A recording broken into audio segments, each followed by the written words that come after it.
Aujourd'hui, on a inversé le monde. On attend d'être au bord du burn-out pour se reposer. On attend d'être malade pour changer notre hygiène de vie. On attend d'être au fond pour chercher de l'aide. On attend que la relation explose pour se dire il y avait un problème. Et on attend que le corps crie pour enfin lui répondre. Et on vit comme si on avait plusieurs corps en stock, genre. Comme si on pouvait en changer. Comme si la douleur prévenait 15 jours avant. Mais non, le corps parle doucement, jusqu'à ce qu'il hurle en fait. Et tu sais ce qui me fait le plus mal en fait, quand j'écoute les gens depuis toutes ces années en thérapie, en séminaire, c'est pas leurs blessures, c'est pas leurs traumas et c'est même pas leurs histoires. C'est ce moment précis où quelqu'un me dit: «Je savais, je sentais, mais j'ai attendu».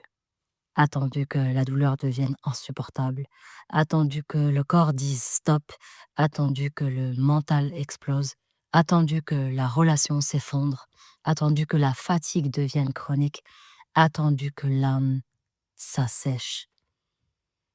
Et tu réalises pas à quel point attendre est dangereux. Parce que la détérioration ne commence pas le jour où tu t'effondres, elle commence le jour où tu sens quelque chose et que tu décides de l'ignorer.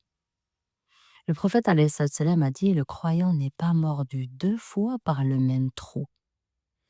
Tu n'es pas faite pour répéter les mêmes erreurs.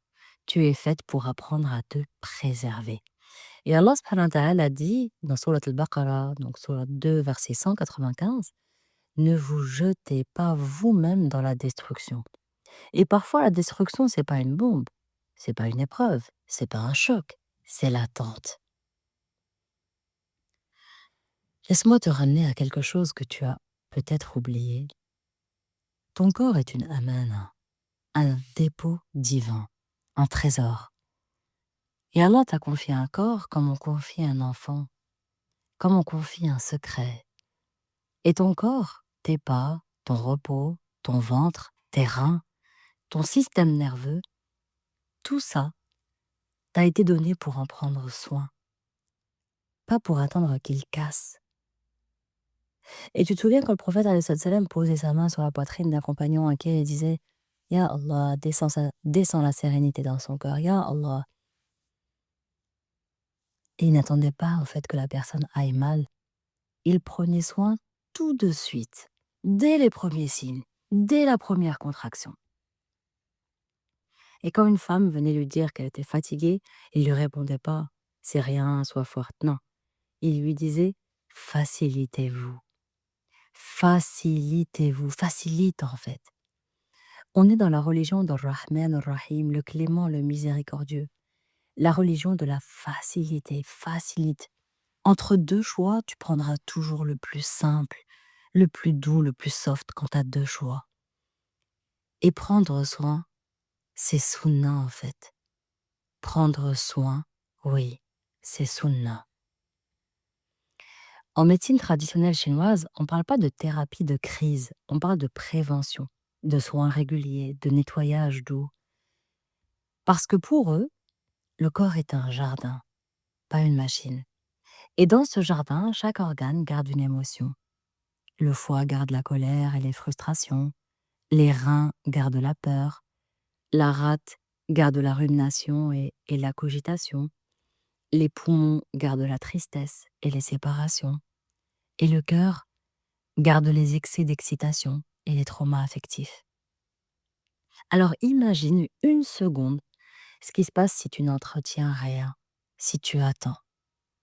Tu accumules, tu archives, tu stockes, tu portes, tu retiens. Jusqu'au jour où ton corps, épuisé, te lâche.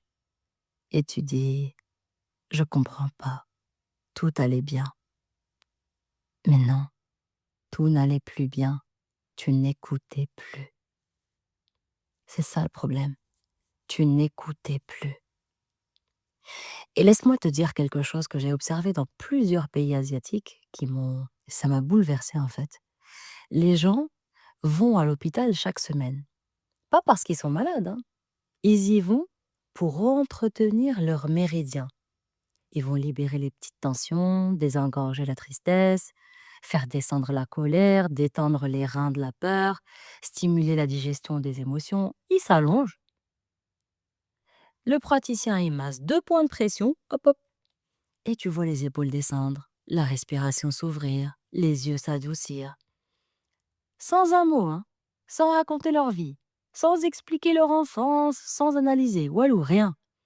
Comme si le corps disait merci. Tu m'as entendu avant que je crie.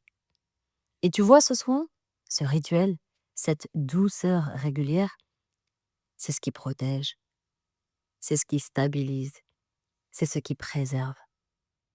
Et on ne repose pas seulement le corps, on l'écoute, on l'honore, on l'accompagne. Imagine ta maison. Chaque jour, tu fais un petit ménage. Tu ranges un peu, tu jettes ce qui traîne, tu ouvres les fenêtres, tu fais respirer l'espace. Tu le fais parce que tu aimes ta maison. Tu le fais parce que tu veux y vivre bien. Tu le fais parce que tu sais que si tu ranges jamais, ça deviendra invivable. Bah, ton corps, c'est pareil. Il y a une poubelle, il y a un système d'aération, il y a un système de purification. Et tu sais ce qui représente la poubelle du corps? C'est le transit. Et chaque jour, ton corps veut éliminer ce qu'il ne peut plus garder. Et chaque jour, il veut se nettoyer. Et chaque jour, il veut évacuer. Alors imagine, si tu sors pas la poubelle, elle déborde, elle sent, elle intoxique l'air. Et dans ton corps, un transit ralenti fait pareil. Il retient les toxines, les émotions, les traumas. Un transit trop rapide empêche de retenir ce dont tu as besoin pour vivre, à l'inverse. Donc le corps est un messager. Et chaque signe est une lettre envoyée par Allah vers toi. La question n'est plus qu'est-ce que j'ai, mais qu'est-ce que je n'écoute plus. Et tu vois ce qui est fou? On sait très bien qu'en couple, on ne doit pas attendre que l'autre parte pour commencer à communiquer. On sait très bien qu'on ne doit pas attendre la rupture pour exprimer nos besoins. Et on sait très bien qu'on ne doit pas attendre l'explosion pour se dire j'aurais dû faire attention. Et on sait prendre soin d'une relation. On comprend instinctivement. Alors pourquoi on ne fait pas pareil avec nous-mêmes? Pourquoi attend-on d'être au bout du rouleau pour nous écouter? Pourquoi attend-on la maladie pour changer nos habitudes? Pourquoi attend-on l'épuisement pour demander de l'aide? Pourquoi attend-on que la maison brûle pour se dire qu'on aurait dû réparer la prise électrique? Ton corps est la relation la plus longue de ta vie et la plus méritante de tes soins. Dans Surat Ar-Ra'd, Surat 13, verset 11, Allah subhanahu wa ta'ala nous dit en vérité, Allah ne modifie pas l'état d'un peuple tant qu'il ne modifie pas ce qui est en eux-mêmes. Et le changement, il n'arrive pas après l'effondrement, hein, il arrive avant, au moment où tu décides de te respecter. Et le prophète, alayhi salatu wassalam, il nous dit aussi, ta personne a un droit sur toi, et ton corps a un droit sur toi. Et prendre soin de toi, c'est aussi prendre soin de ta foi, c'est une ibada, c'est une adoration.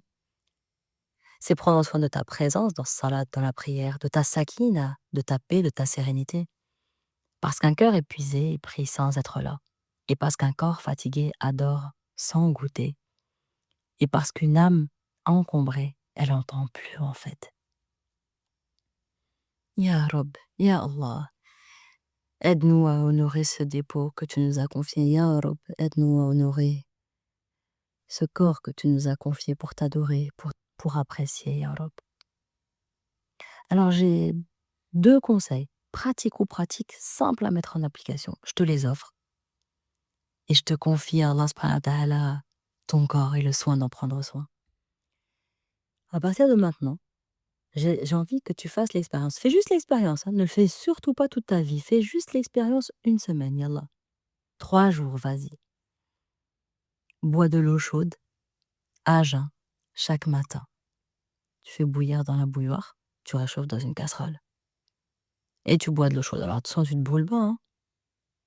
Tu fais en sorte juste que la chaleur, elle soit supportable. Pas brûlant, un peu plus que tiède, tu vois? Tu rajoutes un peu d'eau froide si tu vois que c'est trop chaud pour pouvoir le boire. Parce que très souvent, je me fais avoir et quand j'attends, après c'est tiède. Et du coup, l'efficacité, elle est plus la même. Donc, un verre d'eau chaude à jeun chaque matin. Alors ouais, tu vas pas comprendre précisément parce que c'est tellement simple. Les choses simples, en fait, elles sont c'est les plus efficaces, c'est les plus puissantes. Le verre d'eau chaude à jeun, il va réchauffer ta rate. Et la rate, c'est l'organe de la rumination. Il va relancer la digestion, donc tu vas évacuer la poubelle de ton corps et ça te nettoie en fait la poubelle interne. Et donc ça va apaiser le mental.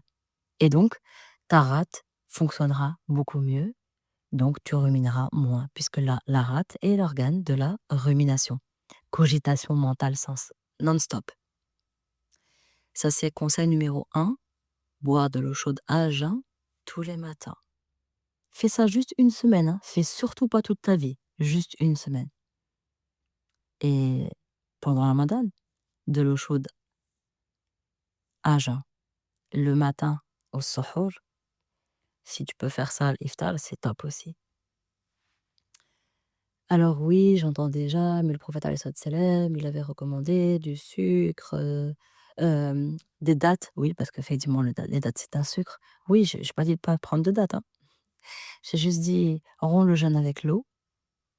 À faire ta prière, tu peux prendre des dattes aussi avec, hein. Et ensuite, tu vas te faire plaisir. L'idée là, c'est juste de commencer. En fait, le premier pas, ce que tu vas envoyer dans ton transit, dans cette autoroute qui est en toi, fais en sorte que ce soit de l'eau chaude. Et observe les résultats sur toi, sur ton mental, sur ton corps, sur ton transit, sur ta motivation, sur tout en fait, sur l'ensemble. Deuxième conseil, parce que le premier était très difficile, hein, boire de l'eau chaude à jeun, on avoue. Deuxième conseil, tu vas marcher. Et moi, je vais appeler ça la marche de la sakina. La marche de la paix, de la sérénité. Marche chaque jour 10 minutes. Tu marches et t'expires le plus que tu peux. Pendant 10 minutes, tu ne fais que expirer, s'il te plaît. Parce que tu vas vider ton diaphragme et tu vas t'offrir la paix. Ya Allah, Ya Latif, Ya Allah, Ya Latif. Tu marches et tu expires et tu dis Ya Allah, Ya Latif. Tu sais, c'est le doux, celui qui prend soin en douceur. Al-Latif, le doux. Ya Allah, Ya Latif, celui qui prend soin en douceur. Et tu vas sentir une paix descendre. Tu sais, demande-toi, quel organe a parlé aujourd'hui? Le mental, il dira toujours je sais pas, et le corps, lui, il sait toujours. Wallah, il sait toujours. Et si tu vas apprendre vraiment, pour de vrai, hein, à prendre soin, pas une fois par an, pas quand tout va mal, à prendre soin chaque mois, organe après organe, émotion après émotion, il existe un espace qui a été pensé exactement pour ça. Si tu veux m'avoir sur le dos toute l'année et prendre soin de chacun de tes organes, mois après mois, j'ai créé l'une après l'une. C'est pas un programme pour guérir, c'est un programme pour prévenir, pour entretenir, pour nettoyer, pour revitaliser, pour alléger, pour chouchouter ton corps comme une amana. Et tu peux venir parce que tu veux guérir. Et tu resteras parce que tu vas apprendre à prendre soin, tu verras. C'est un soin du corps, du mental, du système nerveux, et un soin du corps. Parce qu'il y a une liste d'attente, elle est ouverte, elle est douce, elle est discrète, elle aussi. Et elle est disponible à tous ceux qui veulent prendre soin.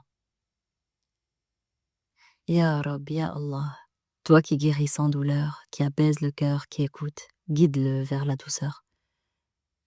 Verse sur lui une lumière qui soigne, Ya Allah, renforce son cœur, stabilise son système nerveux, nettoie ses organes, Ya Rab, et allège ses charges. Et apprends-lui l'art précieux de prendre soin avant d'avoir à réparer. Et fais descendre les sakina dans ses pas, et ta douceur dans ses gestes, et ta bénédiction, Ya Allah, dans sa santé. Allahumma amin, Ya Rab. Et rappelle-toi, s'il te plaît, que tu es bien plus et que tu vaux bien plus que tout ce que tu fais et tout ce que tu montres.